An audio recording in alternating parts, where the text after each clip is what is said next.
Okay, everyone, thank you for joining us here on Creating a Beautiful World Radio, because we ultimately want to create this amazing utopian, I don't know what you want to call it, but it's just this world where we all love and live in harmony with one another. So I'm your host, Michael Landfield, and I'm an author and YouTuber and spiritual coach. So you can check me out on YouTube and get my books as well, because they go all into detail in this.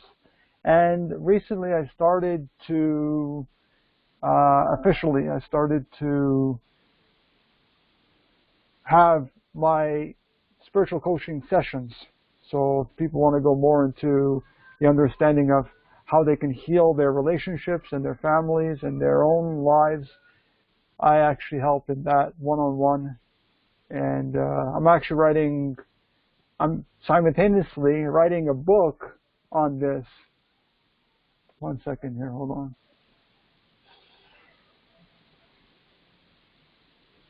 Give me a second, because I don't know.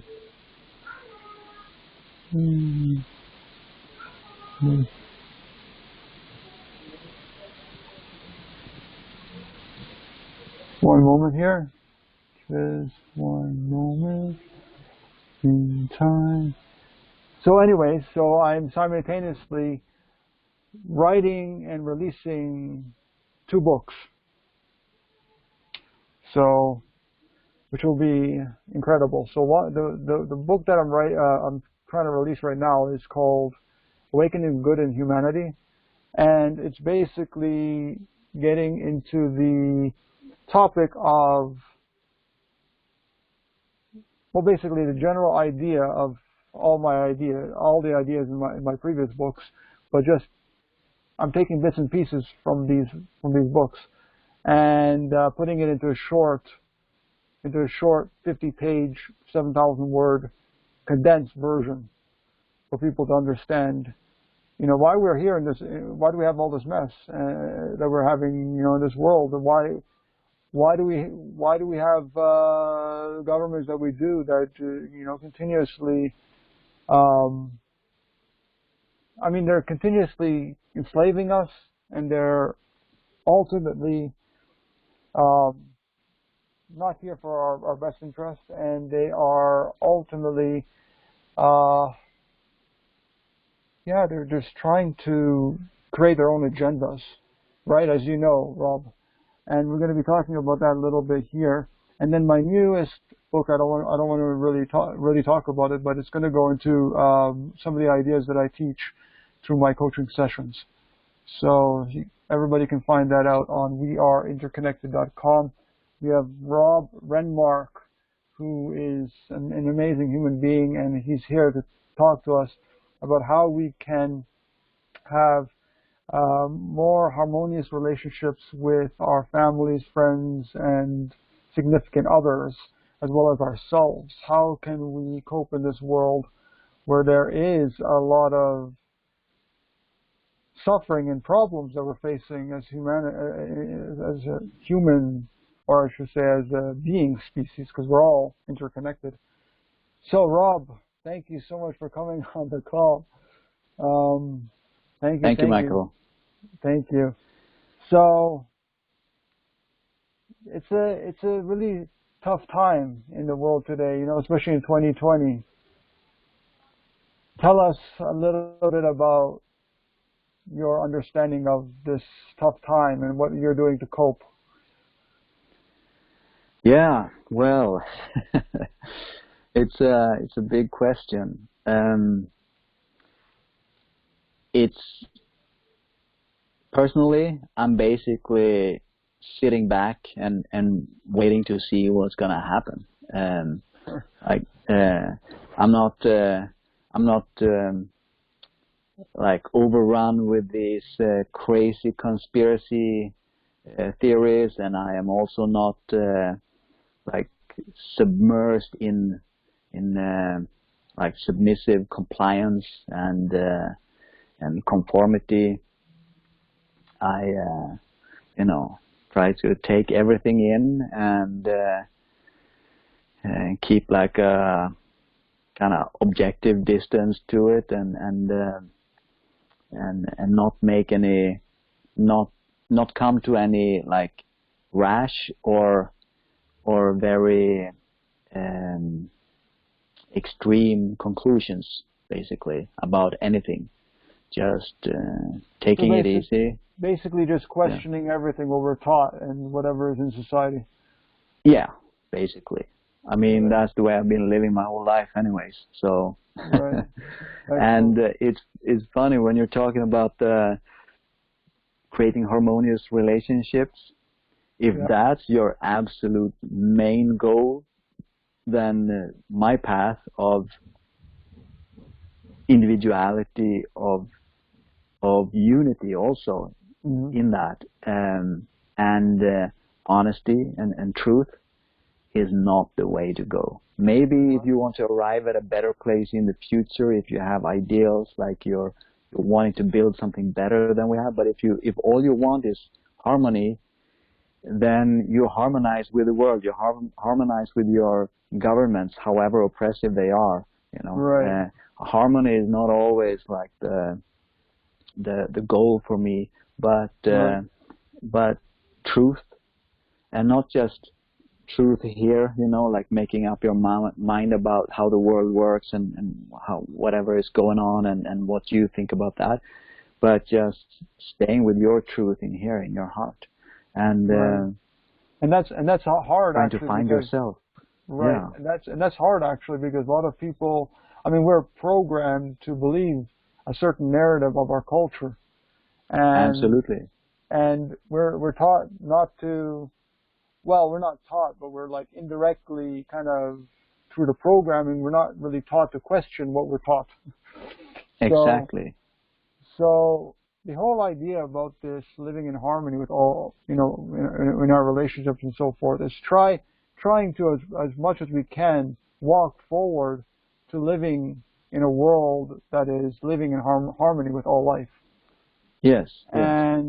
And a lot of people nowadays, because this is what I teach as a spiritual coach, a lot of people nowadays have problems because they're thinking kind of more outside the box, or at least they have different views from their parents and families and their culture, that they somehow tend to get into this, them versus me mentality and judgment and all this anger. How do we deal with people that see the world differently than us? Yeah, how do we deal with that? That's a tough one. Like, I'm living with my dad right now. I mean, it's temporary. It's not going to be for a long time. But it can be very, very difficult, especially with parents, for example, the family, because they have their set view on who you are, and it's very difficult to convince someone who is really close to you that you have changed, or that you are changing, for them to accept that change, or for you to accept that they are changing. That can be very tough.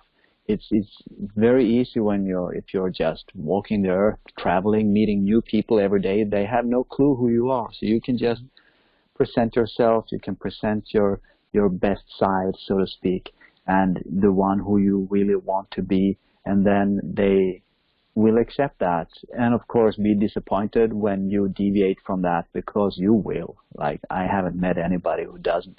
Yeah, we're all learning, and we're all on our path, but sometimes we have all these obstacles that sometimes we need to go back a little bit, a few steps.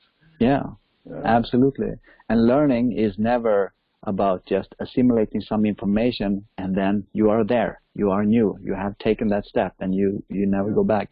No, there is so much going on in us that we go up and down and back and forth and left and right all the time.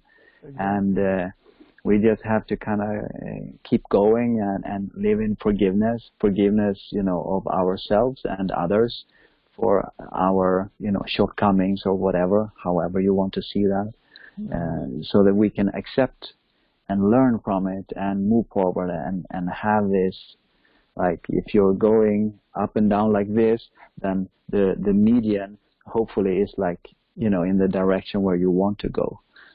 Yeah, exactly. But it's never that simple. And if you're trying to make it that simple, you will never find harmony, because it just isn't. It doesn't work like that. Yeah, I've noticed in my life. I mean, everybody's on their own journey, their own level. They're at their own level of consciousness that they are at, and I realized that everybody's just like wherever they're at, and we cannot judge wherever they're at. Like, we cannot say we're better than them, we're at a higher level, or we're at this level, or we're better, because people, that's ultimately like judging. That's ultimately seeing the other beings as separate. So, and there's a lot of vegans actually out there that see that. They actually start judging. They start, so many people getting angry at people. But when the time is here for individually for ourselves, how do we deal? How do we cope with that? How do we cope with all this craziness we have around the world? How do we cope with all the people that seem like they're against us? They're our families and our parents, and when we're living, especially when we're living with them, it's like sometimes we just want to shake them. It's like, come on, wake up. But how do you deal with that, with all the craziness? How do you keep yourself in balance? Well, the only way, for me at least, is to kind of distance myself a little bit, to just create a buffer, where I can do my thing and just accept that they are doing their thing. And of course, I want to affect the world, but it's very, and you can do that. And you can stand on the barricades, and you can scream, you can shout, you can inform people, you can go out in the world, and you can, bring your knowledge out there, or your insights, about pain and suffering of animals, or pain and suffering of people and the children. There are like millions and millions and millions of children that are without parents today, out in the world, homeless. They're being trafficked for slavery and sexual abuse and everything. I mean, there is so much wrong in this world, and that also means that we must accept that some people might not fight for our cause, but they have chosen another cause, right? Like some people say, the hardcore carnists, or people who are like trying to deny the righteousness of choosing a more vegan path. Will say, but why do you care so much about animals when people are suffering? So you're a bad person. They just try to throw it back at you. But that's kind of the mentality, because we are raised in competition mindset. And when you're doing something good, if someone wants to criticize that, they just bring up how there's a lot of good that you're not doing, for example. But you can't do it all, and you cannot be an activist on all fronts. On every level. I mean, I do as well, like on occasion, talk about the suffering that humanity goes through, but it's because of the suffering that we're causing and the use and the killing of non-human animals that we're in this mess today. It all stems down to what we're doing to the animals. We're all interconnected, and so people don't realize that, because they're on that superficial, like external level. All they see is with their eyes, you're only advocating for animals. But in fact, when you're advocating for non-human animals, we're advocating for all, because most vegans, at least the ones that have been vegan, longer term, and as Will Tuttle claims it, the deep vegans, basically the what? Deep vegans. Yeah. Okay.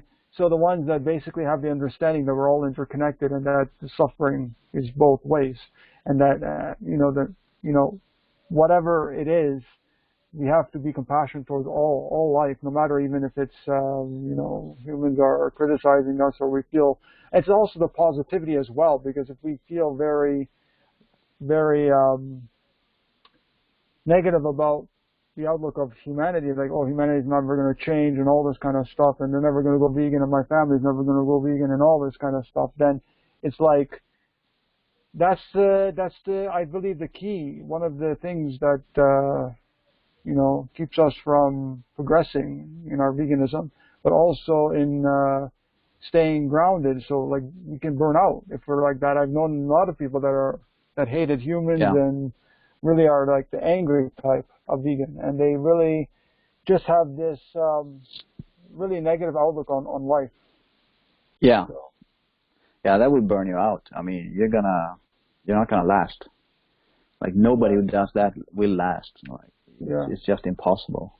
Yeah, and I was that kind of person in the beginning, so I understand, And I've seen a lot of friends and a lot of colleagues like just completely leaving veganism or as an activist or whatever, and it's like really sad because they were so good, and then you see that they're not here anymore. And there's so many people like even on YouTube like going back to eating animals, and it's like it's sad because you see so many celebrities now and so many people, Yeah. But well, I think a lot of people, when it comes to that, I think a lot of people, they don't understand veganism, or they don't understand like the basics of it. So they just do something without even understanding it properly, and they are taking a title, and then suddenly it might not be that comfortable anymore to do that, and so they stop. They do something else, or they have pressure from the outside. They feel lonely, and they make up all sorts of excuses in order to leave what they're doing and to harmonize with their surroundings, or their old habits, or their addictions and their trauma that demands that they distract themselves in some way so that they can just keep ignoring it or whatever. And I think a lot of people also turn back when it comes to family. They harmonize with their family, and by doing that, stepping back from whatever progress they had in some ethical sense, like veganism, or it can be just about anything. But with family, with people around you, I find that's the most difficult, because not only am I vegan, I'm also into health on all levels. And when I see them killing themselves, because like, let's not kid ourselves, they are. Right. They're all basically, they're all going to die from cancer, heart disease, and stuff like that. That's just the way it is.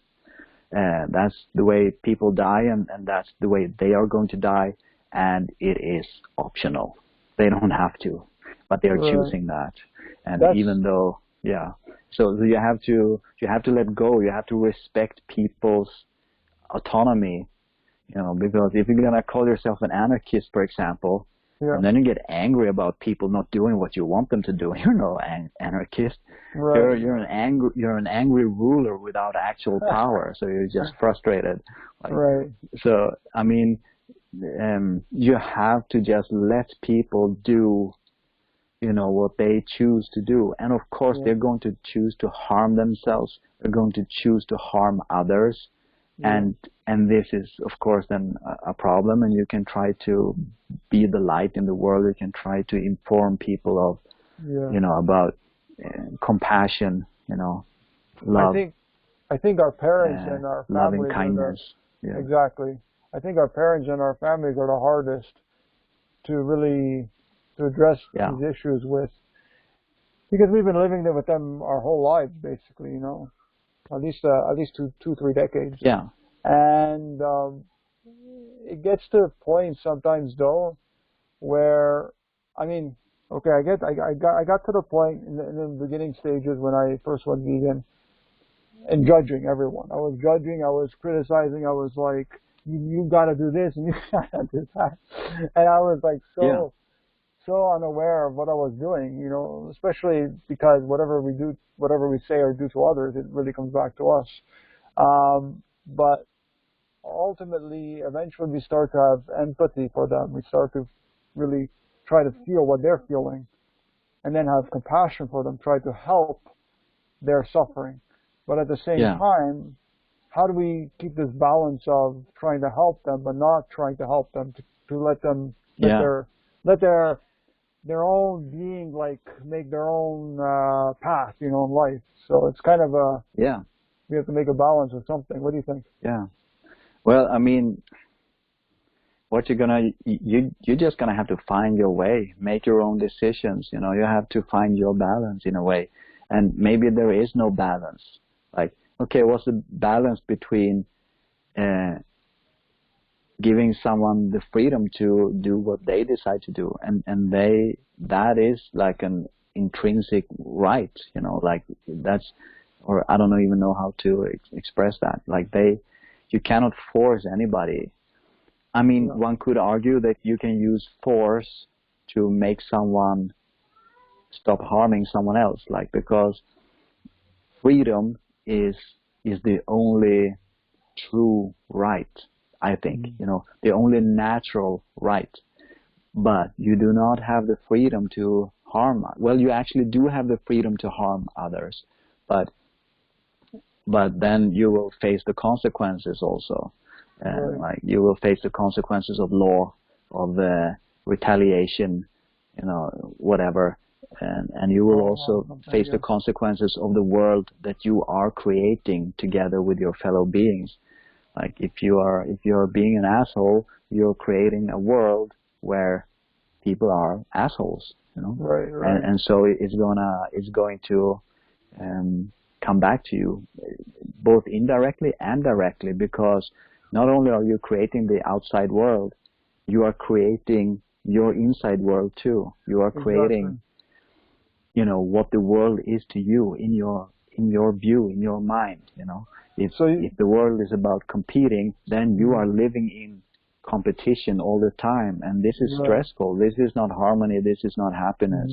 You might think it is, for a while if you're successful, but when someone comes and beats you, and you are the one who is oppressed, and you are the one who is exploited, then it's not so cool anymore. That is not actual freedom. Right. That's like what we call the fifth freedom, the freedom, to wage war, to rape and kill and slaughter, exploit. That is not a true freedom. Right. So that's So going into this healing of our world and our relationships especially with our immediate families. What about doing the internal work? What do you think about that? Well, I mean, talk to us about the internal work. So talk to us about the internal work that we do within ourselves to heal, because a lot of people don't understand. A lot of people don't understand that we basically whatever we see in the external world in our society is mirrored within ourselves. So how can we heal? I mean, of course, everyone has their own wounds within themselves that they have to deal with. But how can we, generally speaking, heal ourselves in order to heal the world? Yeah. Can you talk about that? Absolutely. And to me, like, a very important key is forgiveness. And this may sound like hippie, mumbo jumbo, whatever, but forgiveness and loving kindness, because in this way you also give yourself room to fail, and to have failed before, and to have done nasty things without judging yourself as a nasty person or trying to suppress those memories, and when it comes to family or like your relationships, it can be really difficult and frustrating. It's not so easy to see someone that you care about so much and acting in ways that are so harmful both to them and to others and to you, and to have forgiveness in that is a challenge. So definitely it's easy to be a spiritual person or a monk, sitting in the woods or sitting in a cave and just be zen, you know, you're so focused. Yeah, well, take that same person, give them a kid, give them car payments, give give them like parents that are nagging them and all sorts of other stresses. They will have a big challenge to stay equally centered and focused and you know, enlightened or in touch with their inner truth. So Right. it is a challenge for sure. But I mean, you just for me, I separate myself. I try to take the time and the space that I need in order to, you know, stay a bit more balanced, you know, centered in myself. Sometimes it's just so frustrating that I'm like tearing my hair out, you know, Yeah. basically. How do we try? How do you? I should say, how do you try to keep that balance? How do you try to keep from not removing your hair? How Yeah, do you I like, mean, how do you deal with I'm that? not literally doing that, but that's Yeah, I how I can understand, of feel course. sometimes with the frustration. I And mean, I mean, yeah, we're at our basically at times when we feel like it's so challenging that we, even as a spiritual person, we meditate and we do whatever we can, and it's like so difficult. But there are people that I talk to that are in the most dire situation that they want to commit suicide and they don't want to live. How do we deal with all these yeah, one problem after another problem after another problem, and then yeah.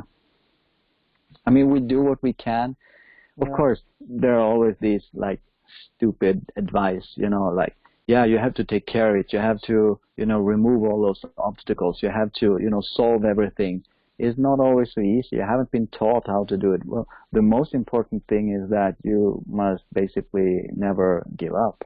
I mean, you must just keep on keeping on, you know, basically. right. And I mean, I was in a situation, you know, a life situation that was, I mean, I can say that it was caused by other people, you know, there, of course, because other people were doing things that really ripped my life apart. But I'm also going to stay and try to stay responsible and say that in a way I also created that, you know, I attracted those people. I chose those people, you know, in my life.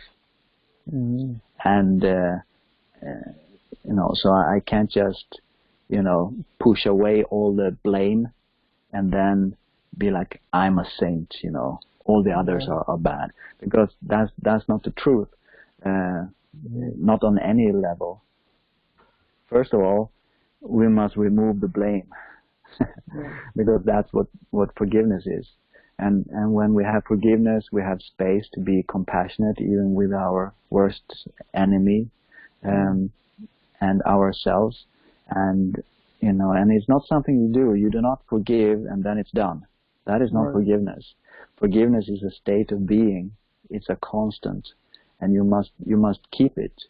You can't say, "Yeah, I forgive you," and then you have forgiven them. That means nothing. Those are just some words that Words, yeah. you know, Mm-hmm. put out. And and even if you forgive them, you must stay in forgiveness, because you can easily fall out of that forgiveness and then you're equally frustrated again, you know, or angry with them again, or yourself. You know, it's a state of being that must be maintained. So that can be really tricky. And I kind of lost my thread here, like what I was saying, but um, yeah, it is really really really difficult. And So someone that's yeah, new, that has a lot of issues in their lives, what would you recommend like them to do? Start like the steps to take. yeah, okay, yeah. So also now we were talking about this, you know, people wanting to kill themselves, or you know, Yeah, like everything is just suicide or whatever. Yeah. kind of, yeah, kind of you're buried in problems and difficulties. Yeah. You just have to keep going, and you must, to the greatest extent that you possibly can, you must take responsibility. It doesn't matter who messed you up. It doesn't matter who raped you. It doesn't matter who ruined your life. It doesn't matter who who crushed your legs, with a car. It doesn't matter who killed your child or who, did whatever to you. Mm-hmm. Because you cannot depend on them to fix your life. Mm-hmm. So you have to move on, and you have to take responsibility, and you have to try to sort things out the best you can. And of course it can be difficult to forgive, but if you can not forgive, you're never getting out of that, state of blame and anger and frustration and powerlessness. Forgiving is not about giving away your power, your power of revenge or your power of, blame or blaming others or whatever. Yeah. Forgiving is actually taking the power back, because you can forgive, you can have compassion, and you don't have to say that what they did was okay, because it wasn't.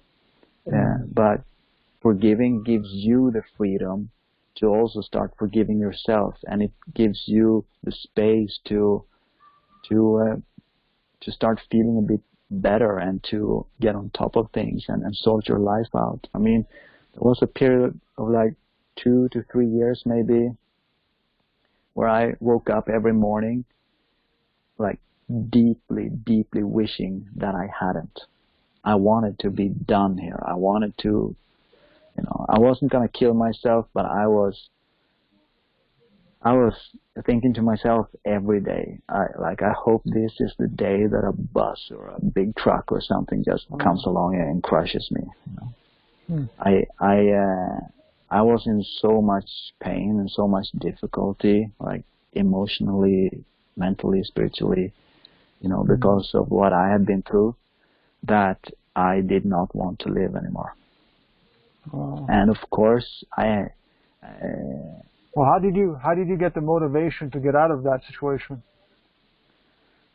I didn't, I just kept going, It's like when sitting there, yeah. I did not have motivation to fix that. I just kept going, like so one foot in front of the other, one step at a time. I knew that moving my body helped. I knew that eating well, like raw fruits and greens, and at the very least, like completely plant-based. But it helps, because when you do not take care of those things, you are not taking care of your physiology, and your brain is not going to work. You are going to be a lot more depressed, and that, of course, is making everything so much harder. So it was really, really hard for me, but I did the best I could to actually take care of myself. Like this was a long time ago now, but I still have some negative consequences. Like there was one period, I think, of a few months where I was feeling so bad. I was doing so bad. I didn't even brush my teeth. Wow. So I got this thing like this kind of like an abscess or something on my tooth. Like I have to go to the dentist and have it fixed, actually. Like or it's going to like ruin the tooth eventually. Right, I mean, it's going very slowly because I have such great dental health now. But that's like one of the consequences, and there can be other things, But yeah, because the whole body is all interconnected. So your coping mechanism was basically trying to better yourself. But how did you get? No, that was what I was trying to do in spite of my coping mechanisms. Oh, okay. Yeah. I see. Yeah. So like my coping mechanisms would be to just kind of zone out, Zone out, yeah. Yeah. Yeah, we tend to want to suppress our feelings or suppress whatever we're experiencing. Yeah. Just get away from it. Let's watch a movie or something. It's, Exactly. Oh, and I did that. I watched like every movie there was, for example. Like, but yeah, so I just knew, well, one of my motivations for not ending it was that, of course, I do believe, because I have personal direct experience, like emotionally, physically, in my life, that we are more than just a physical body. It's not just electrical signals in the brain that is, giving rise to life.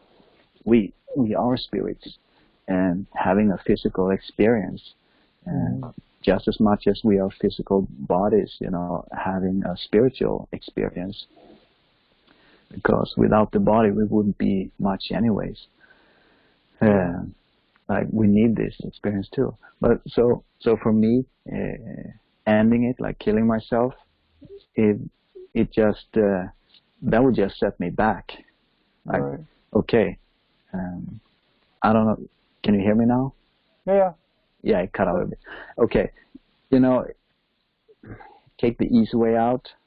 It's just such a detour, because then you have to come back and do it all again, maybe. Like, who the hell wants to do that? But doesn't one have to be motivated by something or something in order to want to continue to live? Yeah, I wanted happiness, or I wanted connection. I wanted nature. I wanted truth. I wanted to feel good again. And also, like, a motivation to not end it, to not kill myself, was that, like, my parents, they had already lost one child, like my brother who passed. And now I was like the oldest kid, and I felt like I couldn't do that to my mother, Right. or my father. Like, that would break them. So, of course, when you're very depressed, you tend to become very selfish, Yeah. or you don't think very far, about the consequences, or other people. But I did that. But also, I think that it's not really. I just don't believe in it. You can't run away from anything. You can never run away from anything. That's not how reality works. You can only run towards things. Right. You cannot run away from your suffering by killing yourself or by hating your suffering. But you can climb out of the suffering by loving yourself, by loving the good in the world, and creating more good in your life. And that might be easy to say for someone living in Scandinavia, compared to someone who is living, in a poor country where there are no social security kind of nets that can catch you. Like, if you don't get food for the day, you'll starve, to death. Yeah. And that's the thing with some people. They're so down. I mean, they're so low in the sense of they don't have food, or they don't have a place to sleep, or they don't have support, or they don't have love or anything. And when it gets to that point, it's like, what do we do when we actually have nothing? But when we come into the world, we have nothing anyways. So it's like, but the thing is with trauma like that, because these people are traumatized. Right. And they are continuously traumatized, like every single day, from the world and the reality that they are living in. So it's going to be really rough, and they are not functioning. Like, I am starting to function. I'm functioning more and more, and I still slide back to fight or flight mode, where I zone out, or I get angry or frustrated, whatever. And people who get traumatized, they basically turn off their higher functioning and, live in the reptile brain. You can see it in their eyes. You can't connect with them. They're like here, they're protecting themselves, they're fighting. They're trying to survive. If you hold out some food and say, here, I want to give you this food so that, you can eat today, and they'd be like, they don't even understand. They just see the food and your hand holding it out, but they're basically still stealing it from you, just whipping it out of your hands, like running or something, because they're so much in fear too. Yeah, I see. exactly. You know, that's what it is. You know, it's about pure survival, and Right. like it can take time to get out of that. That's for sure. Yeah, there were periods I felt like that in some way, Yeah, and it's not a happy situation. I mean, people believe that people in these in Canada or in wherever you're living in the Western world, they think that you're living a good life. But a lot of teenagers and young adults, especially men, are committing suicide nowadays. Like it's like a 15 or 20%. I don't know. I can't remember the stats, but it's like somewhere 15 or 20%. It's like really high. It's like if you imagine what's like, especially now during this COVID-19, this whatever you want to call it. I just call it this crazy tyranny kind of living. But anyways, yeah, including especially in this time, people are we don't even know what they're going through really. Can't even yeah. imagine We how were, they're yeah, living. yeah. We were already suffering from separation.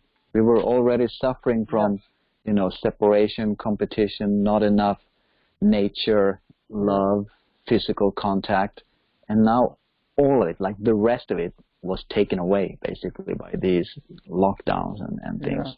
Yeah. It's absolutely horrendous, and people can't even go to the store. Like someone who is completely alone in their life, they can't even go to the store and see people smile or whatever because they have like this big mask over their face. Yeah. Yeah. I mean, it's really crazy.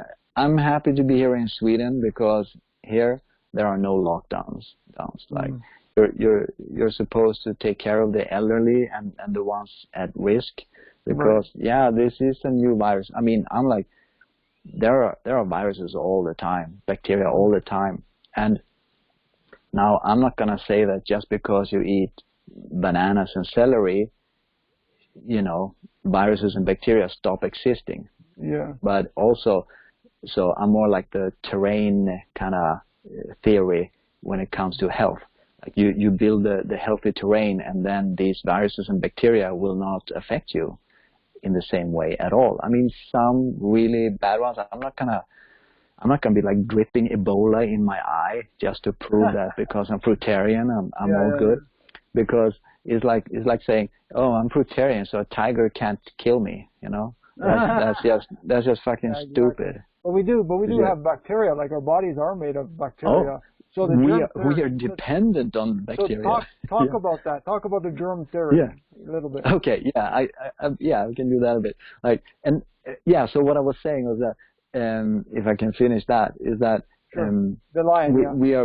we're supposed to like take care of those people who are, in need, who are at risk. And so like I live with my dad, and he's over 70. So I mean, we're a bit careful like that, but at the same time, we're not locking down. Nobody in the stores are wearing masks or anything. Like a few people do. Is mostly like the Thai people or other Asians that have more like a culture of wearing masks when they're sick. Right. But they're not actually sick now, so the mask isn't doing anything anyways.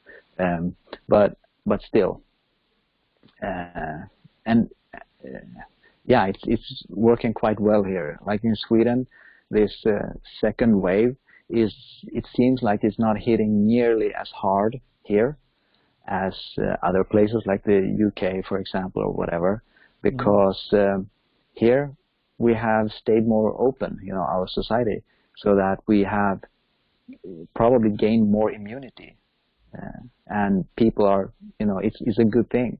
That's the way to actually protect the elderly, is for everybody else to get infected with these viruses and building their immune systems without, overwhelming the elderly. And that's what happened in the beginning of this outbreak this spring, was that it got into like these nursing homes here in Sweden, and that's where people died. Right. But there are many other factors to it also. Like, I think there's a large percentage of people, I think like I don't know the percentage.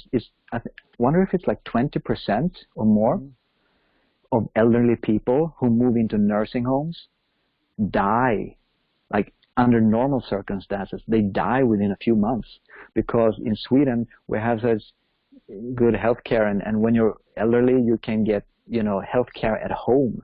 You can have people come, clean for you and cook for you and stuff, like an hour every day or so.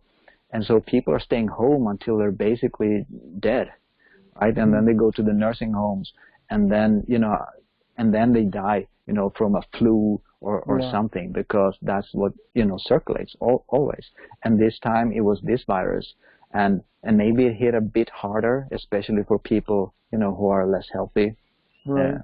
Do you think it's the food that, eating healthfully, like you said, fruits and the vegetables, do you think, of course that will strengthen our immune system, but do you think, I mean, that's probably the best thing to do, right? So I mean, not just food is a huge factor, and then physical.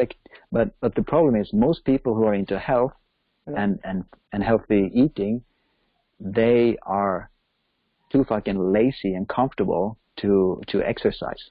Right. And if you don't exercise, you're just cutting yourself short there. There are many factors.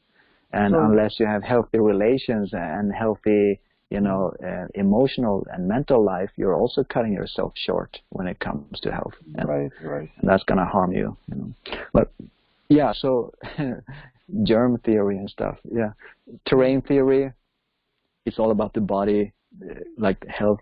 You cannot get sick if you have a healthy body, immune system, like if you eat well. Germ theory, it's all about the germs, If you get a bacteria or a virus in you, you get sick. And then, it's like an outside thing coming in, and you don't take responsibility for your own health, basically. And neither of them is absolutely true. Or I should say both of them is true.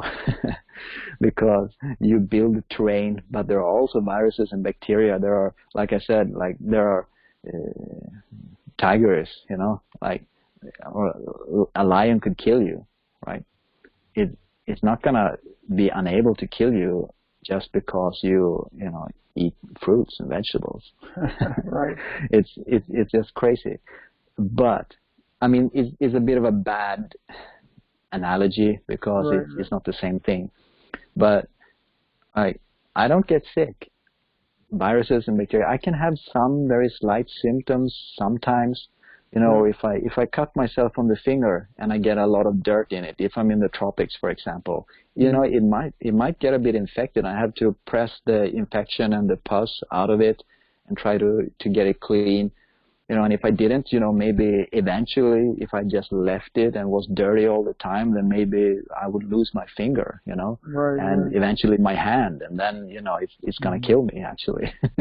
I thought that would have strengthened it, because the dirt has like all the nutrients and bacteria in there that's, survive for survival. Absolutely. Right? And you need the dirt.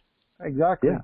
But the thing is that really kind of confuses me, or I shouldn't say confuses me, but kind of question, is that there are, of course, like trillions of viruses and bacteria within us, but there's also some harmful ones in the external, but they're not, I don't think they're going to attack us, they're running after us and attacking us.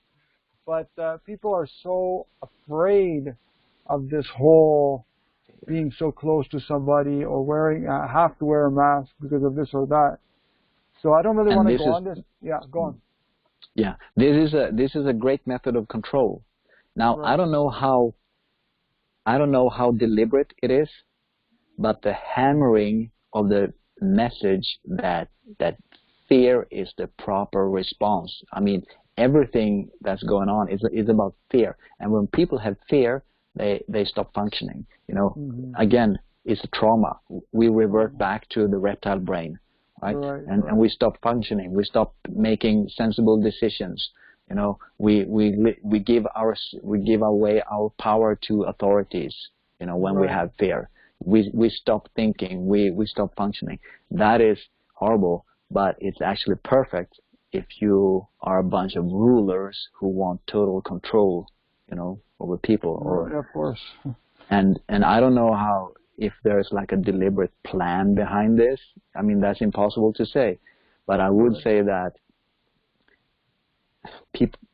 the people on top, the people behind it all, it's the economy, everything, they will take every opportunity to basically make a profit or to advance their influence, their power, their resources, their everything.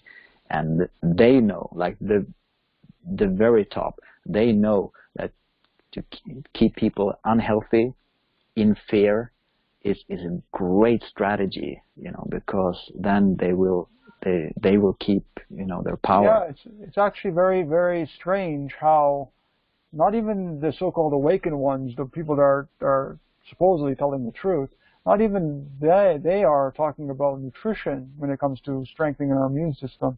They always talk about the agenda, or masks. And that's the thing. Yeah. We have to open our minds more. Everybody is like, and I'm talking about myself here too. Mm-hmm. Everybody is like a stupid fucking one-trick pony, Yeah. We keep nagging about one thing, the one thing that's important, it's 5G, or it's like eating vegetarian, or it's about, meditating, or it's about doing yoga. No, you should do all of it. You have to do all of it. It's like someone saying that, to have a healthy body, you have to work your strength, and that's all. No, you have to work your cardio too, and you have to eat properly, and you have to meditate, and you have to be flexible, do yoga, whatever, and you have to have healthy relationships, and you have to breathe fresh air, and you have to be out in nature. We need all of this. It's like a bodybuilder only working his right bicep, only the right bicep, like forgetting everything else. So you have like this one big muscle and everything is just withering away, right?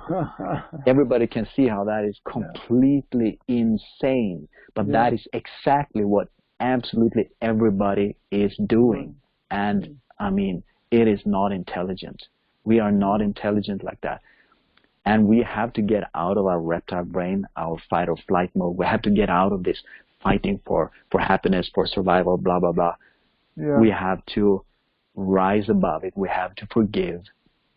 We have to step back, open up, and have compassion with ourselves and be open to, everything being a factor in our health and our lives. And it's not just the bacteria, not just the virus. It's not just eating healthy.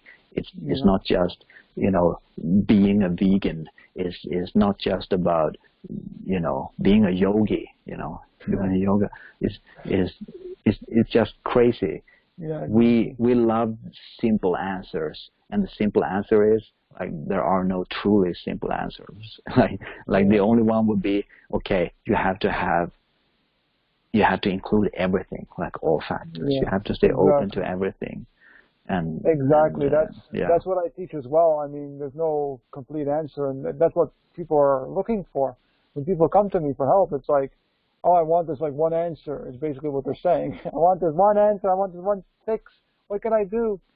And they always feel that, a certain thing that if they get will solve all their problems. It's like, for example, people that think that money is the root of it,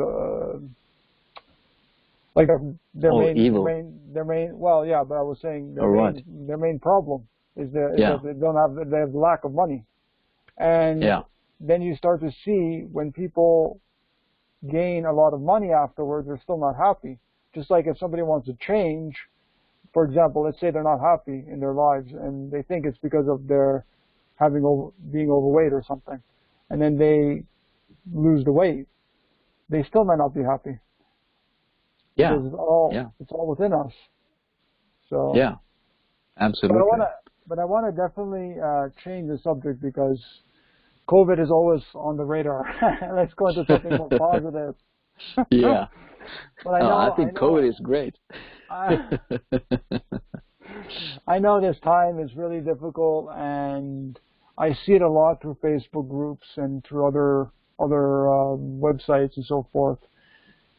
And a lot of people again have this understanding of, they're not happy, or even the happy people, even the ones that love themselves, are still struggling to find that perfect someone in their lives. And I know you have that perfect someone in your life. And yes, I am so blessed. It's amazing. Tell us your experience with finding that, I don't know how you want to call this, like an intimate relationship, or dating, or yeah. Well, I mean, we are basically feeling like,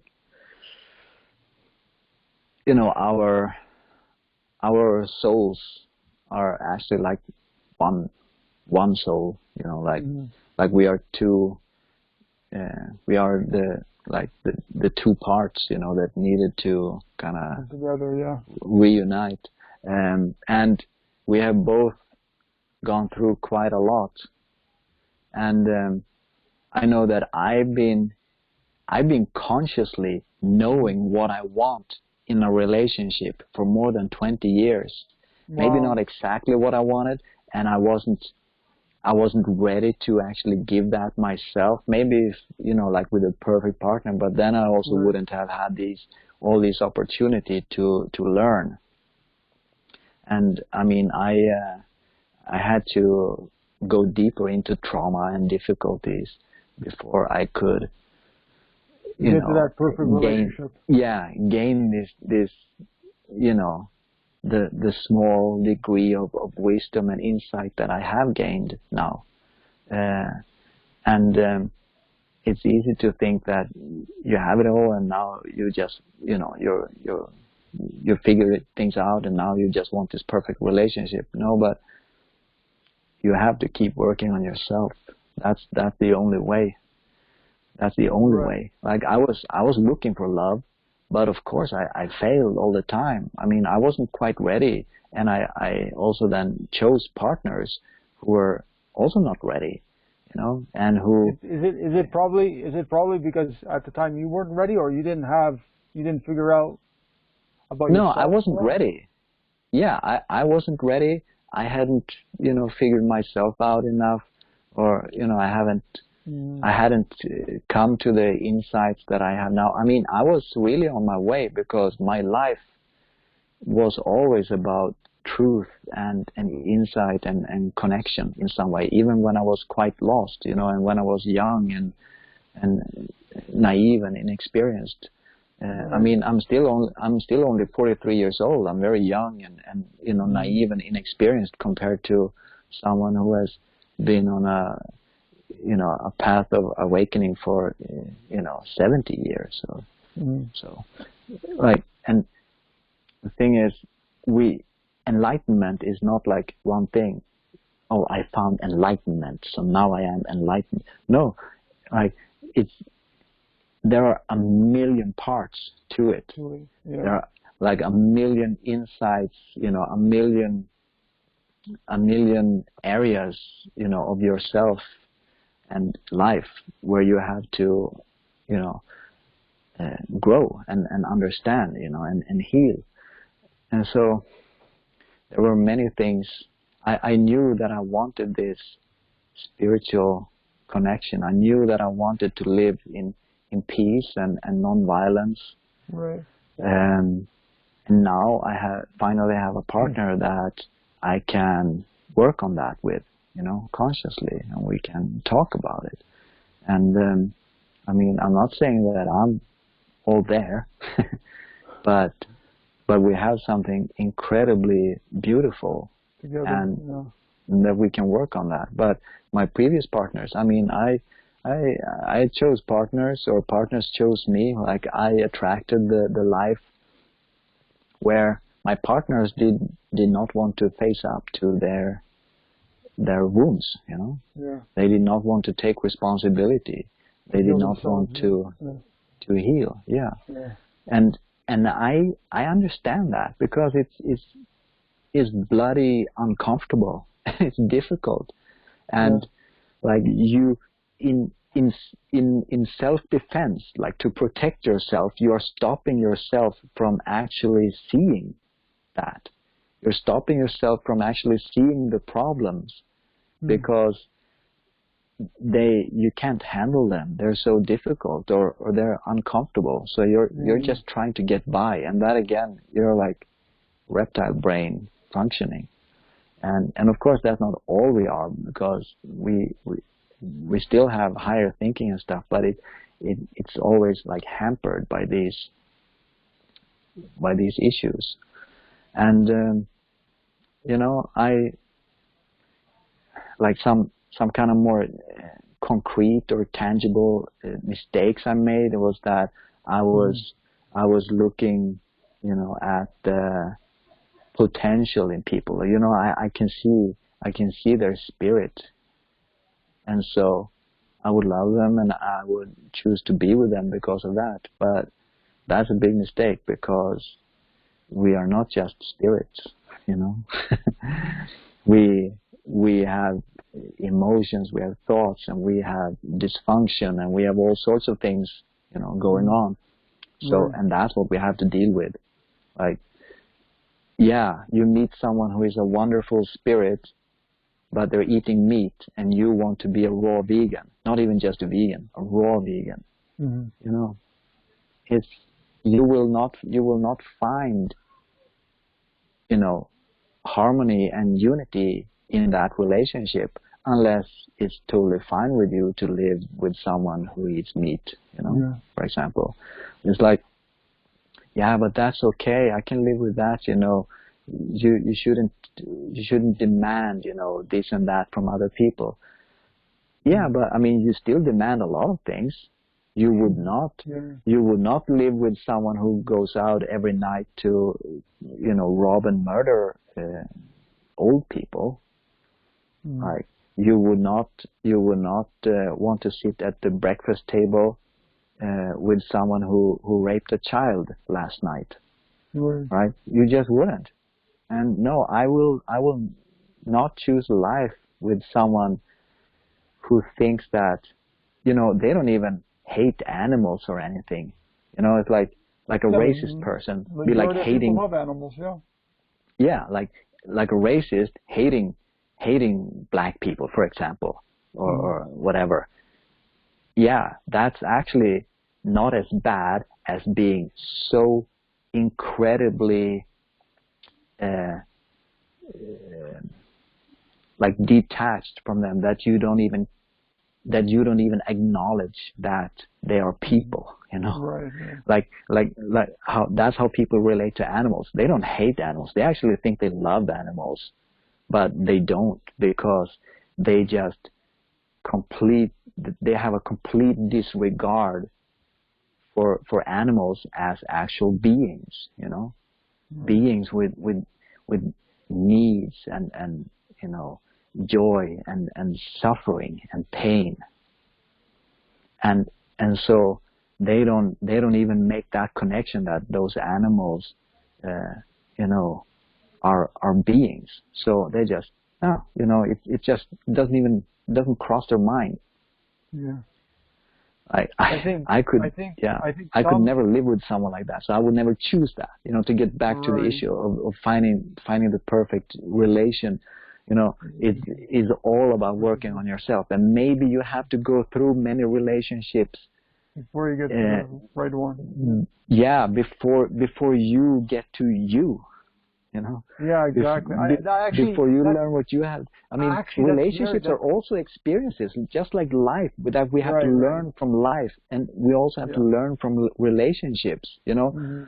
Yeah, you can call them failures, but they are lessons, and unless you start seeing it as a lesson and actually learn and grow and gain more insight, you're gonna keep having shitty relationships.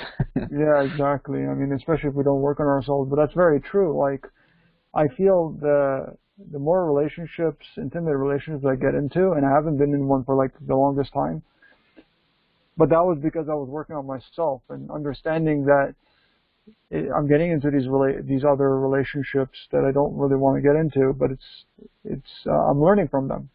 And not only that, because I'm working on myself, I'm understanding that the following relationships, intimate relationship, or even our relationship with our parents and our families, start to become more harmonious once we start working on ourselves.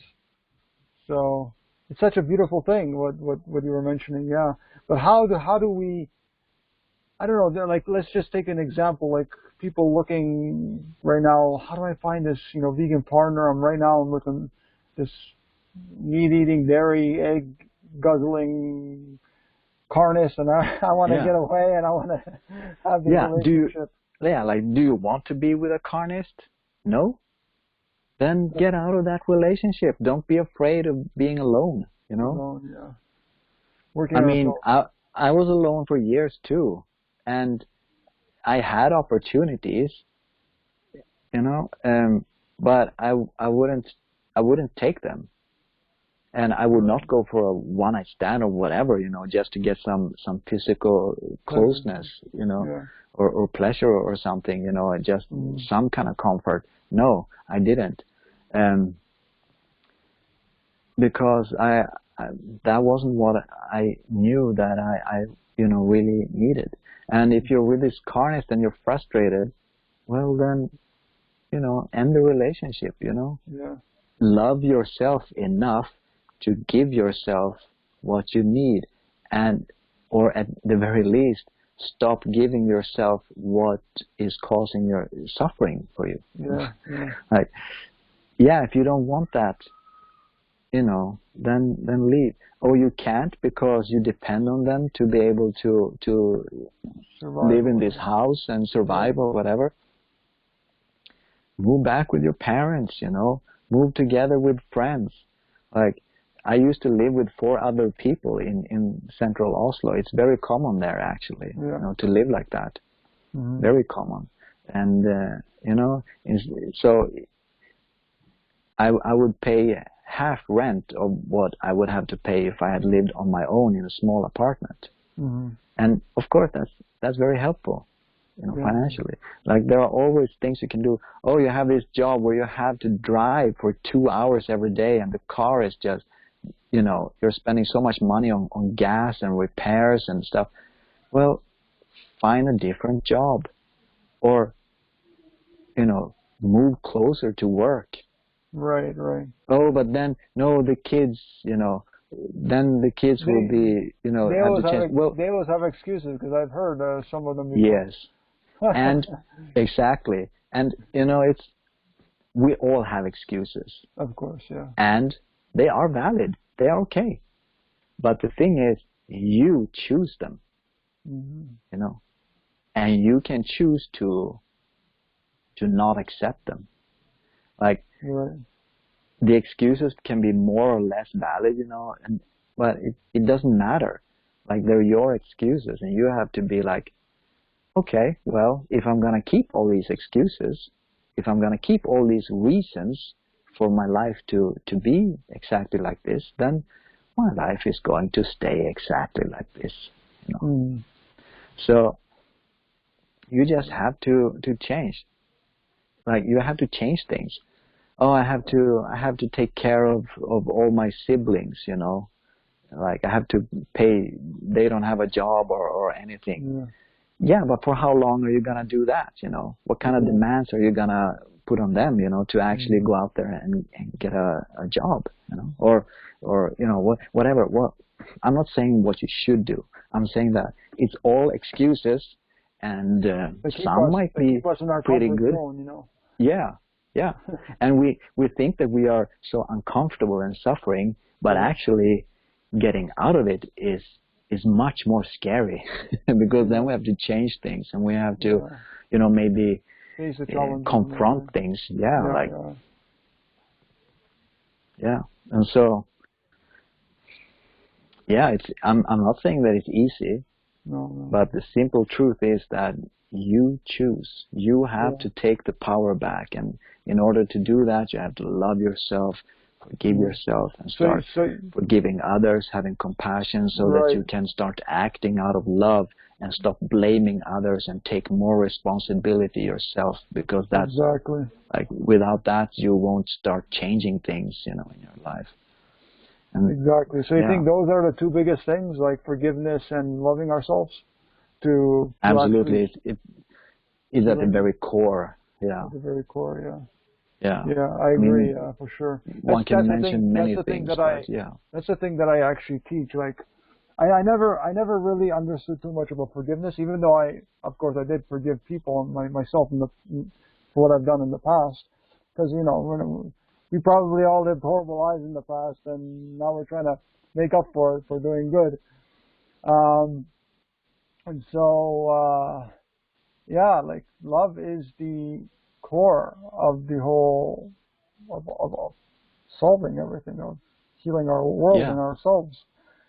And it's funny that I mean, it's great that you brought up about what we need to do in order to like get out of that like bad relationship, which is really cool because in my book, Creating a Beautiful World, I talk about the few things that we can do in order to fulfill our purpose and to really be happier people. And it's if we need to get rid of expenses we don't need, go be with Michael, if you can friends. hear me, it seems like it cut out there for a bit, and I have no sound from you. I don't know if I it's got you. I got you. problem on my end or No, on no. yours. Are I can't hear can you you. hear me? I can hear you. Can you hear me? I cannot hear you at all. Uh, Everything is good on my end. I can hear you. You cannot hear me? Can you hear me? If I so, can hear then you. not. I can Yeah, hear you. okay, cool. So you can hear me now? Or no? I still can't hear you. Okay, Nothing. I'll log back in, okay?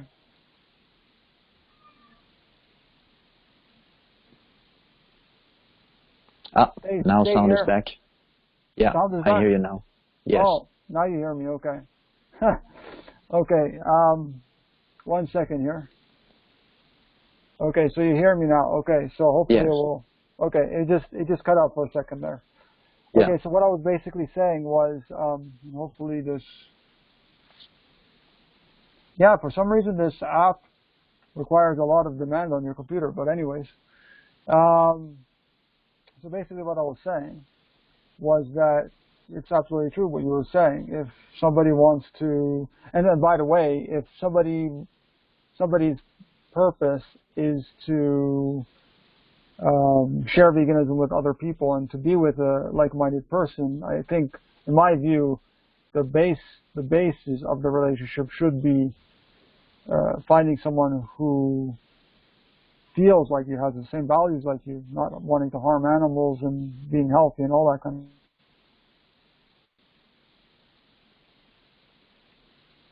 Yeah, Okay. it Okay. it cut Yeah. out a bit again. Yeah. Okay. So. Yeah. But yeah. Yeah.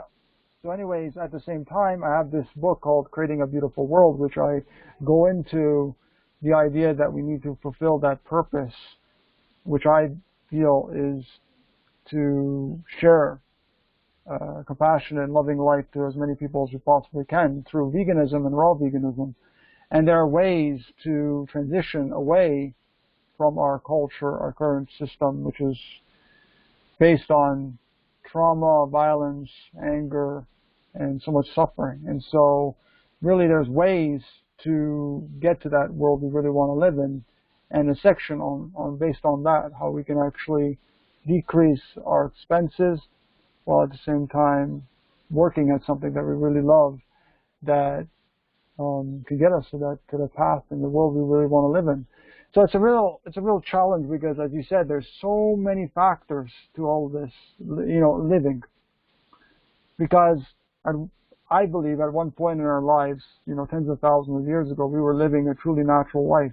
Now we have no idea what that is, and in order to get there, there's so many avenues and so many connections that we have to make, and so many things we must do in our lives.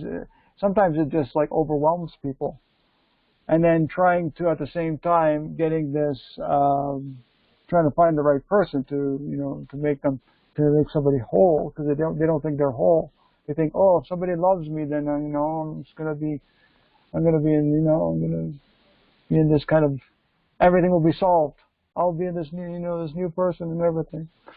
So, but yeah, it's a challenge. I mean, for the regular person that's trying to find their mate, and they're, you know, working on themselves, loving themselves, forgiveness, all this kind of stuff. What other tips do you have for people? Like, how was your journey like?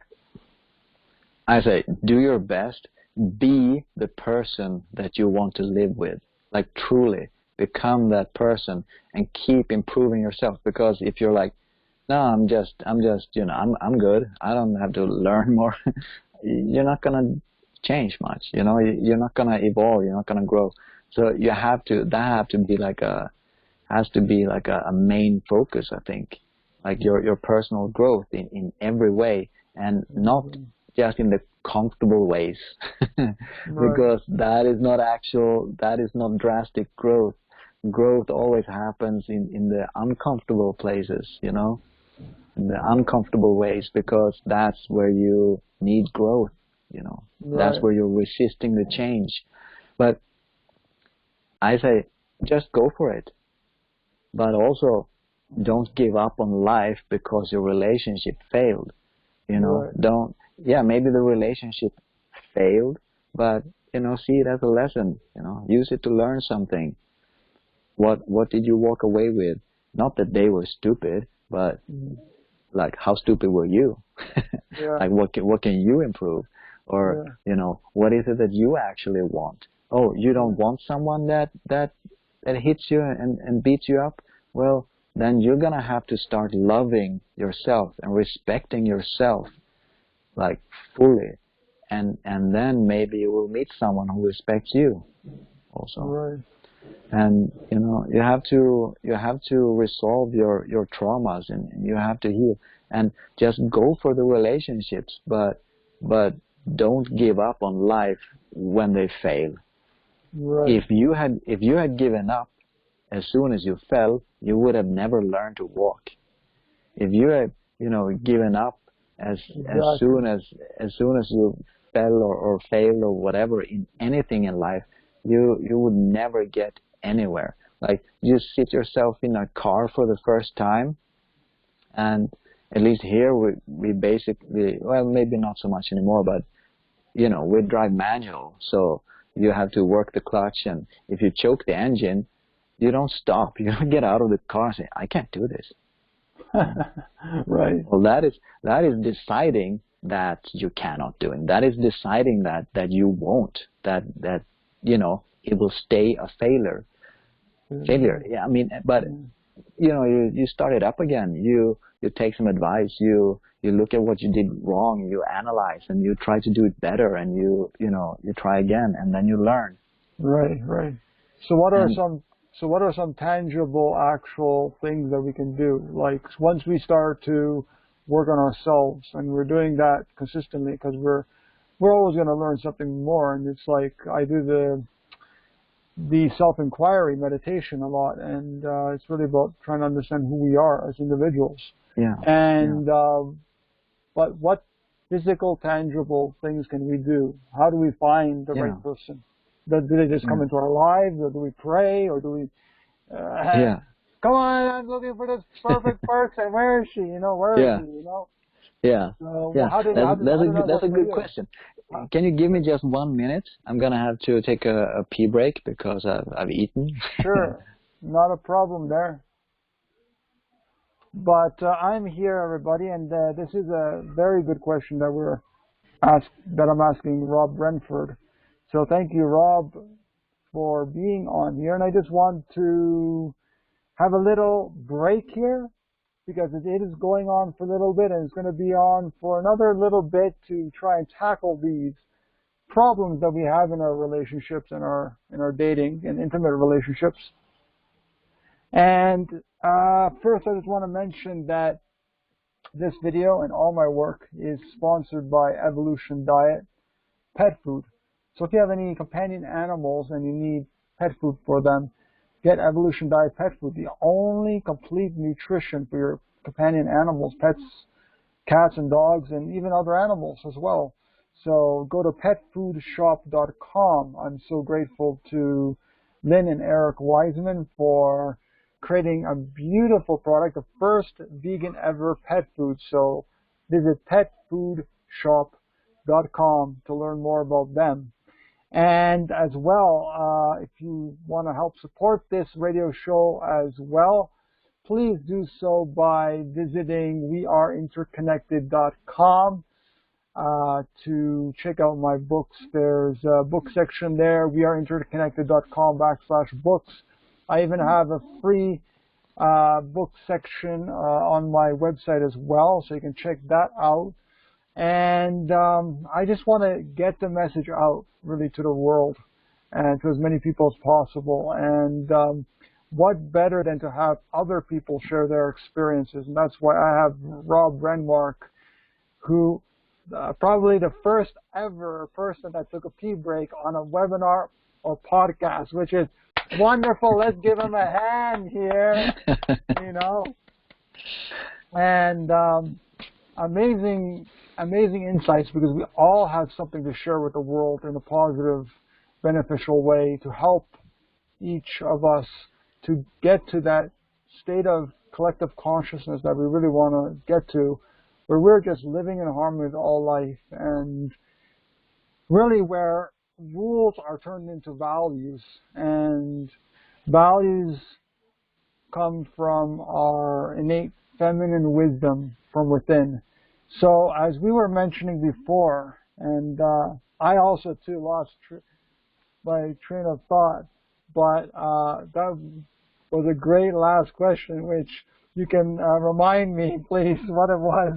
Yes, tangible things to do to yes. Find the one. So basically, tangible things. I mean, so now that we are basically actions to take.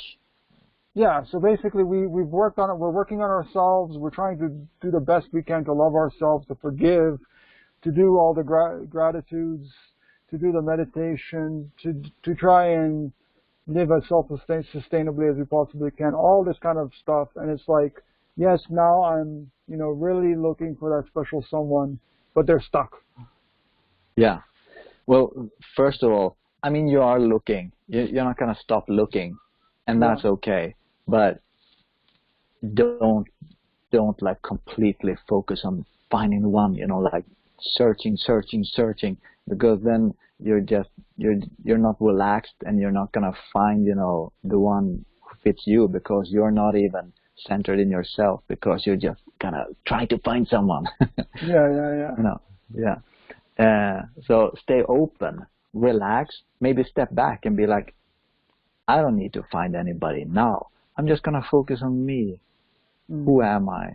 This is how I feel. This is who I am. Spirit and mind. This is what I want to put out into the world. And I'm going to go and, be in places where there are other people who share my values or my ideas about, what kind of life I want to live. And if I am then relaxed and being myself and putting myself out there, then I might actually attract the one that is right for me right now. And then if that works out, fantastic. But also they might not be the right one for me forever. Mm-hmm. We might just have to go through this, we have learning experiences to go through, and that's okay. Don't get too hung up on it. Relax and just love yourself. If you don't love yourself, you're not gonna have a loving relationship. Even if you manage to get together with someone who is actually capable of loving you, you are going to mess it up, because you're not loving yourself. You're not respecting yourself. And so you are going to, create difficulties for yourself and in the relationship. And then they will, also do that. And I mean, nobody is perfect. There is no, I haven't met a perfect perfect person. I mean, we're all perfect, but you know, I haven't met anybody who is done here on earth, you know. Because I think And there's always learning, there's always experience, you know. yeah, yeah. And I mean, some people may hear me say these things that I'm talking about now and be like, oh, look who's talking, that fucking idiot, you know, he did this or he did that. Yeah, you know, I do You're so right. many stupid things, and Yeah, I'm just trying to learn. of And course. if you want to learn too, if you want to, you know, move forward, if you want to gain more insight, wisdom, if you want to meet your perfect partner, you will have to forgive me, you will have to Yeah, forgive yourself, and you right, have to love yourself and respect yourself, right. you know, and because otherwise you're going to, you know, get a partner that doesn't respect you. Like Right, if it right. if it shines through, if the energy you're putting out, even if you don't understand it, you might be fighting for yourself, but you're Mm, not loving yourself, respecting right. yourself. And so the person you attract and the person you choose will maybe not love and respect you fully either. Or they might do that, but they might also have that particular trauma in their background and their particular problems that fit well with you not respecting yourself. So it will end Exactly. up being, you know, difficult and you know, full of suffering or drama in that particular way Exactly. that You're fits you're you, basic your energy. exactly. You're just basically mirroring the type of person that you want. That's you basically. So with whoever Yeah, you are, you're mirroring that person. So if yeah, you're the again, I have that experience because one of my intimate relationships was like that. The person did not love themselves, and it was hard for the relationship to work.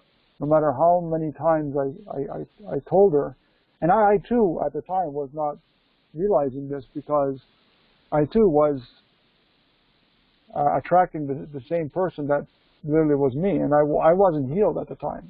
You know, I wasn't most of myself wasn't healed. So until I started to really work on myself, and I took something like 5 or 6 years, and that was quick. that's quick actually. That's Yeah. true, it's quick, but we are so superficial, so materialistic in our world. We want everything now. We want the perfect relationship. We want our house. We want our, you know, perfect job. We want all the money coming in and all this kind of stuff. And we sometimes settle for less than we really want. You know, we settle for the wrong person to be in our lives. We settle because that's who we are. We're not really working on ourselves. So people that have experience like you and I, so working on ourselves, I mean, I agree that's the best thing, and mirroring who exactly we want. And I have another tip. Maybe you can relate to this. I'm not sure, but I was asking one of my friends. I said, "How do you guys have the perfect relationship? How do you guys like make it work out? How do I find this perfect person?" And at the time, I was looking and looking and looking, like I wasn't really supposed to, like adamant, looking, looking, looking. I want this person. Where is she?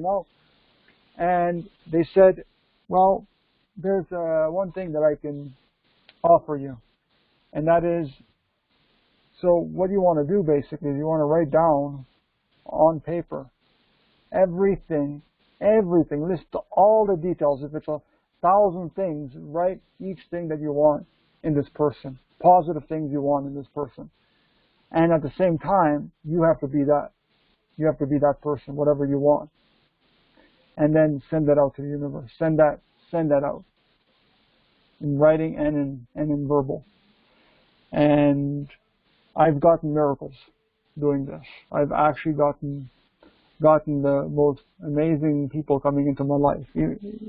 Some of it didn't work, but soulmates that helped me learn throughout these years, and realizing that, and I've realized one thing, that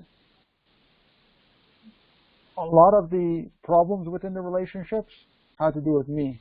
I blamed, I mean, superficially I blamed these, my past relationships, but ultimately I understood eventually that it was me that was the problem because I had a lot of healing to do that I projected onto them.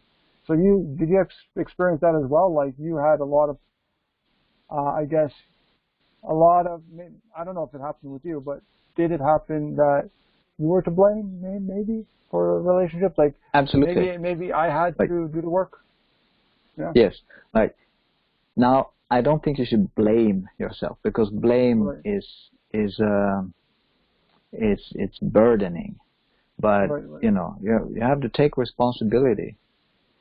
Mm-hmm. Like you created this, Right. and it doesn't matter in what way you created it or what choices the other person made, because you cannot change them.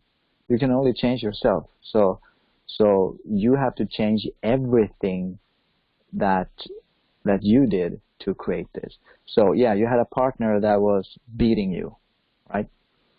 And that is, you know, that's not going to work. That is not okay. That should Right. never be accepted. That should, be stopped. That person needs help in some way, because I'm not saying they should be punished, because punishment doesn't work. They will not heal from punishment. And they need help. They need treatments. They need healing. But the thing is, they are not just the one who did something wrong. You chose that relation. Why did you choose that person? Like, what can you do differently? Like, in what way can you take responsibility? And I'm not saying taking blame, like it's your fault that you were beaten. That is the blame, punishment, reward kind of thinking. That is primitive, and it's all violent. It's all violent, whether it's reward for something good or whether it's punishment for something bad. It's all violent, and it will keep you in that mindset. So try to step away from that. But like, how can you take responsibility? What can you learn? Like, that's actually all that you can do anything about. So do something about that. And yeah, I mean, I have learned a lot through my relationships and my failures, and like the partners I have been with, they had their problems, and I had my problems with dealing with that, and they had their problems dealing with my personal, issues and problems. Right. But it's so easy for everybody to blame each other. But that's not going to work. You have to take responsibility for healing your trauma. And yeah, someone did something to you, or many people did something to you, or life did something to you. It doesn't matter, because you're the only one who can do something about it. You're the only one who can heal, because you are the one who needs healing. So take responsibility and just do that. Right. So it's a lot to do with the inner healing of our own lives. And so if somebody, for example, if someone's in a relationship and it's so-called I guess a harmonious relationship, you can call it soulmates or twin flames or whatever you want to call it, but and there's some conflict. How do you resolve conflicts in your relationships? Like when you have a perfect relationship, but there's a conflict within it. Yeah, I think that one thing is good if you have come to the point where you can stop blaming, and you can stop being angry, but you can instead, in every situation, however difficult, you can try to understand the other person. I mean, that's difficult sometimes, and sometimes maybe you feel like, yeah, but fucking stupid, just get a grip, can't you see this, do this or do that, like that will solve things, But then that's judging, right? The other. exactly, that's judging, that's blaming, that's also like violent, Yeah. and it doesn't work. Most of all, it doesn't work. Like, you have to try to understand, and you have to create a space together where even when you are hurting the most, you can feel safe with each other, and Right. try to understand each other. Right. So that Uh, means like sharing feelings and being truthful and open with each other as much yeah, as and not just possible. that. It's not just sharing your feelings. Oh, I feel like this, or when you do that, I Yeah. feel like so and so, and you know, not just that, but Hmm. really like, this is my pain. This is what Yeah. is hurting inside me. Like, Right. regardless of what you are doing or what is going on around us or what's Hmm. happening in life, this is my pain, and show your vulnerability, and create that space together where you are safe to do that. So what are And some practical tips? Like for example, let's say somebody's in a really good relationship and then there's some kind of outburst of anger or something. What are like really some tangible steps people can take? Because usually things happen, like breakups happen because of some big, huge fight or argument. mhm. So Well, I mean, forgiveness, yeah, and also when you're in your pain, don't yeah, don't act out of that pain.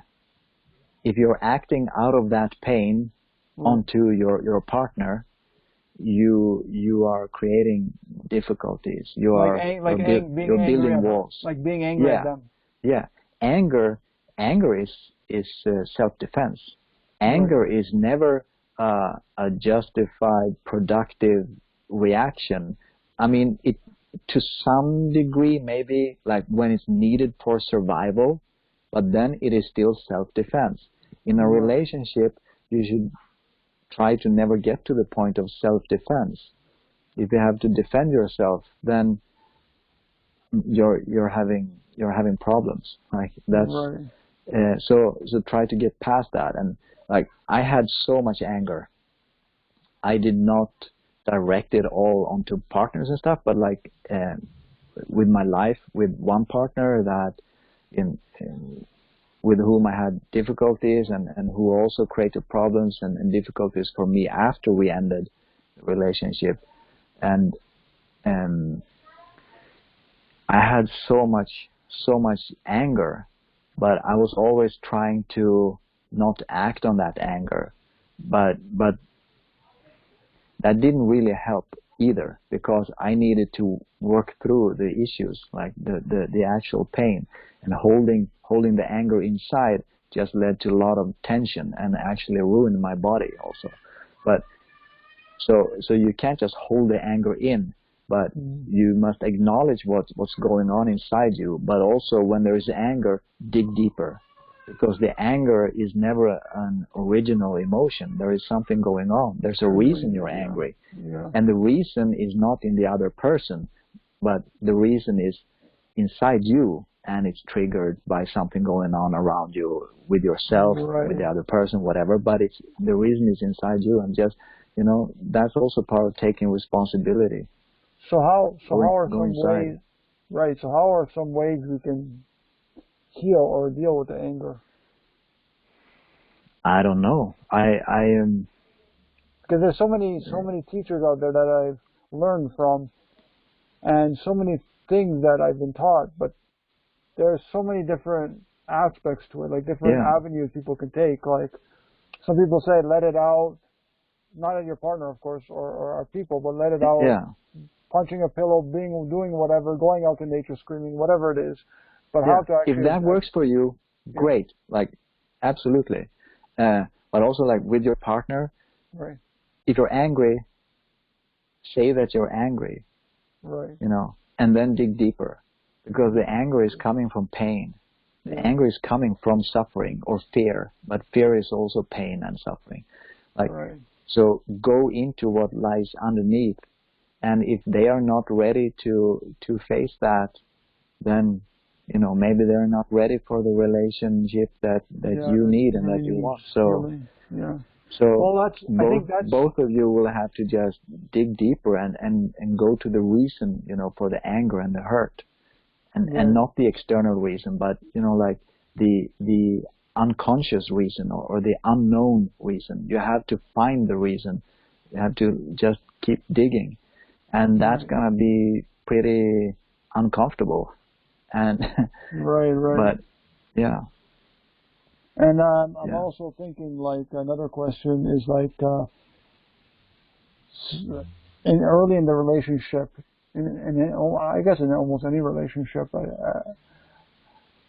I mean, with our families and friends, I mean, I should say our families and parents, maybe it's a gradual thing, but when it comes to intimate relationships or even friends, um, do you suggest to lay everything on the table, to tell everything to your partner, like directly the first few dates?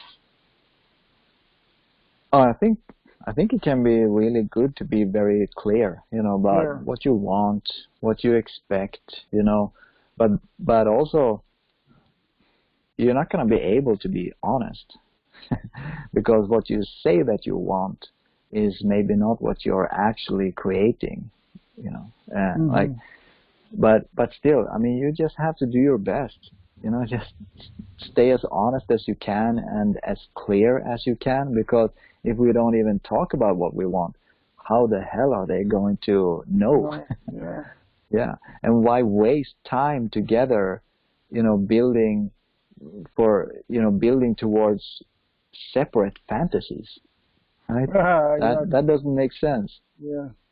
I kind of thought I was really different because I was the guy that would always just be totally honest and open with myself. And I'm with that with almost everyone. I mean, almost everyone knows who I am, who am I as a human being through my books and all that. I share all my, a lot of my stories.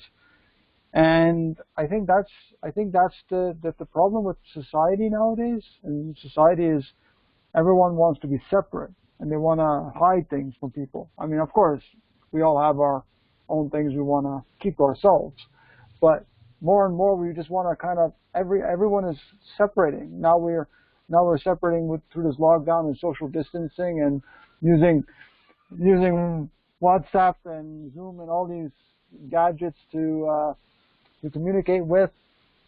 And it's like not many people nowadays have this connection anymore. We're all lonely. And even when we do have these connections, we still feel lonely. And it's, yeah, Yeah. we kind of get to this world like in that film. I don't know if you know it, is E-Wally. You ever heard of it? It's Oh a yeah. Walt Disney Yeah. film. And they all Yeah. are in this little bubble, these little flying cars riding around or whatever, and it's like no one has this connection. And that Yeah. I mean, I'm not advocating for Walt Disney because they do a lot of bad things, but but No, well, that movie is pretty good like that. It shows it's like this dystopian future kind of thing. exactly. And you Yeah. know what? The feminine wisdom that we've all like lost or suppressed within us, is that thing that they're showing is the plant, that thing that we Yeah. really lost. And that's what I really love about it. And that's where I believe I shouldn't say headed, but that's where we are.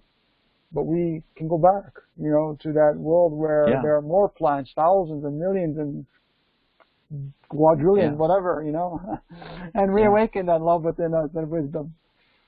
Yeah. So, And for that to yeah, happen, we have to reject the parts of our culture that is ingrained in us, where that is about judging, blaming, and approving or disapproving, and rewarding, punishing, right. and because this is keeping us in the separation. And I'm not saying that I'm perfect like this, far from Right. it, Mhm. but I I am, managing to kind of integrate it more and more, and it's enormously important, I think. And maybe Right. I'm talking so much about this now because it's something that I am working on, and there may Right. be many things that people are working on that may be equally, important. But this is a lot of what I am seeing right now, and what I am seeing as, the root to many problems in our society. Yeah, we tend to see the external world as separate from us. That's the thing. That external world, the interconnectedness, that's the thing that I emphasize a lot. Because I feel that when we start to see ourselves in another being, then we start to really understand who they are, or starting to understand who they are. And there's like, whenever we get to the end of the show, it's like there's so much we can talk about. It goes on and on and on about the COVID and about the relationships and all these things. But one thing that I wanna leave off with, and that I hear a lot about, is that once we start to embrace love in our lives for ourselves and for all other beings, then we start to realize that there is the opposite of that. There's the duality part of it, the love and then the hate, or the compassion and the anger or violence or whatever. But a lot of people are saying, instead of doing that, just be in the moment and be neutral with everything, and don't decide one or the other. But is that the right thing to do? That's the thing. Yeah, I think, and I mean, you might have a need to do one thing or the other, or in the middle. Like, to me, it's about not moving away from the darkness or the hatred, and just being in the light, because then you often you get ahead of yourself. Like, you leave a part of yourself behind. But like the Buddha, who talks about the golden middle way, like in the middle. But it's not about ignoring everything else, and this is my interpretation, and being in the middle. But it's the lotus flower, that has roots that go deep, deep, deep down in the dark mud, Right. And through the muddy waters, and closer and closer to light, and then opening up to the sun, and it's the whole. Without the sun, it cannot live. Without the roots in the darkness, it cannot live. And so are we. So it's not about narrowing yourself to the middle, I think, because that's still not balanced. But it's about widening yourself and accepting all that you are, but having a balance in it, in a way. I think that can make sense to many people.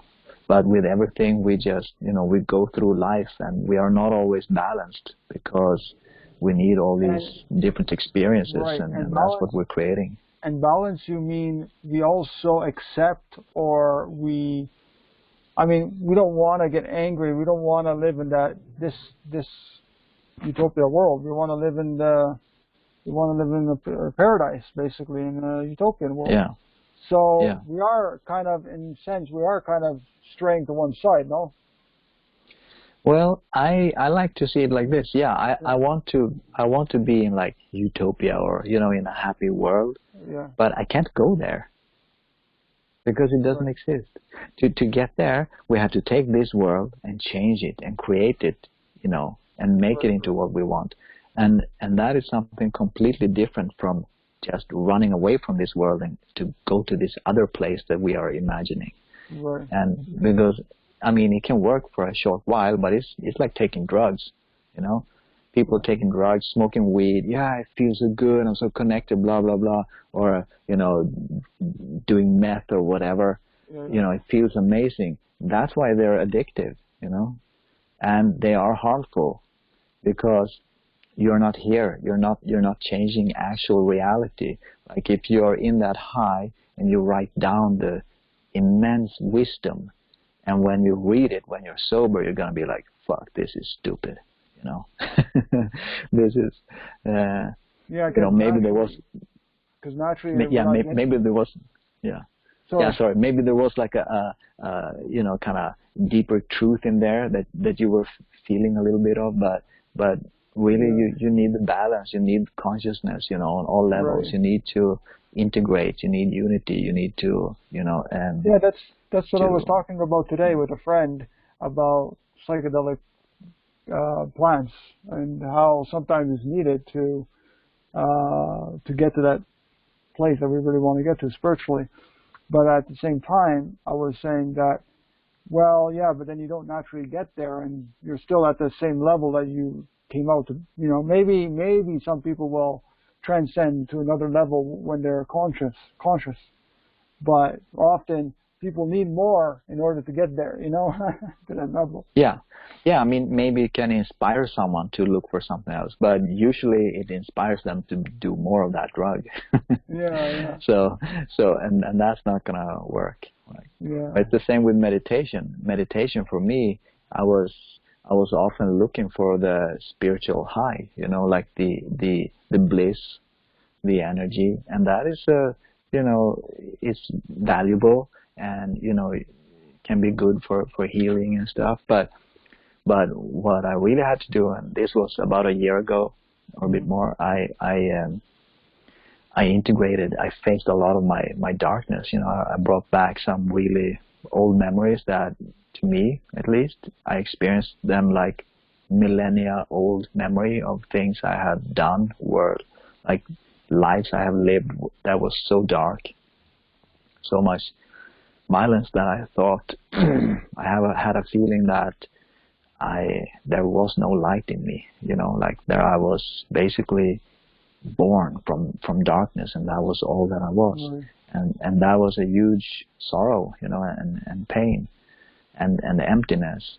And but integrating that and the light, and the connection that I have been trying to achieve in this life, integrating it all is actually immensely powerful to me. So the But sum also up it helps me understand right. people who are in darkness, that Yeah, that exactly. that is not what they are. That's just where they are. Right.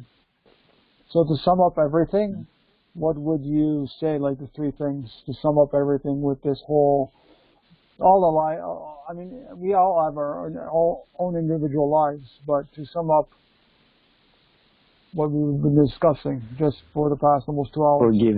Forgiveness. That's one thing. Yeah. Keep going. What you're Keep gonna going. do. To You're not believing, gonna. basically. Yeah. You're not gonna get there. You're not gonna finish. You're not gonna be complete without going through what you need to go through to get there. So just keep going and never give up. Forgiveness, never give up. And just keep doing your thing, and don't, like, your truth should not be like this one thing that you focus on. Like, your truth must take everything into account, like the whole world, all aspects of yourself, of your health, of the relationships, of the world, of society, of people, everything. Wow.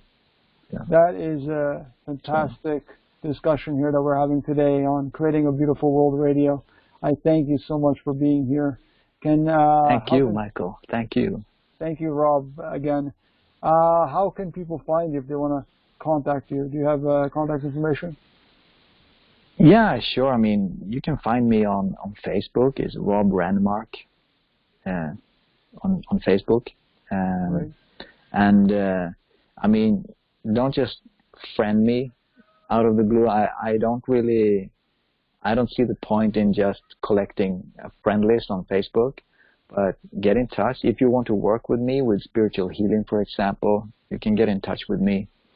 If you're a group of people, we can do group healing sessions and programs that will be a lot less, expensive also for the individual, and still very rewarding. But just get in touch with me on Facebook, Rob Renmark. It's Rob, R-O-B. Renmark is R-E-H-N-M-A-R-K. Yeah, we'll put that yeah. in the description in the YouTube video, so Yeah, sure. people will be clicking on that. And